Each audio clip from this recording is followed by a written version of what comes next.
Hi welcome to my channel.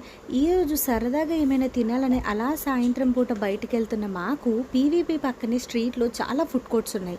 అక్కడే ఈ Bhimavaram mixture point అయితే కనిపించింది. సో అక్కడ ఏదైనా తినాలని నేను వెళ్తే అక్కడ మెనూ చూశానండి. 1, 2, 3 కాదండోయ్, మొత్తం టోటల్గా 40 రకాల మిక్చర్లు చేయడం వీళ్ళ ప్రత్యేకత. అండ్ అక్కడ కూడా చాలా నీట్గా హైజీన్గా మెయింటైన్ చేస్తున్నారు. క్వాలిటీ కూడా సూపర్ అండి. ఇన్ని రకాలు ఉంటే ఏం తినాలని ఎవరికైనా ఆలోచన వచ్చిందిగా. అలాగే ఆలోచించి థింక్ చేసి మేమైతే ఒక టమాటా స్లైస్ అండ్ ఎగ్ స్లైస్ తీసుకున్నాం అనమాట. వాటి మీద అలా బఠానీ చాటు వేసి వాళ్ళు స్పెషల్ మిక్చర్ వేసి ఆనియన్, కొత్తిమీర, పల్లి, నిమ్మకాయ పిండి అలా మా చేతిలో పెడుతుంటే వావ్, అసలు టేస్ట్ అయితే ఉందండి నెక్స్ట్ లెవెల్, అద్భుతం అనమాట. మీరెవరైనా అటువైపు వెళ్తుంటే మస్ట్గా ట్రై చేయండి. సో నా వీడియో నచ్చితే లైక్ చేయండి, సబ్స్క్రైబ్ చేసి సపోర్ట్ చేయండి.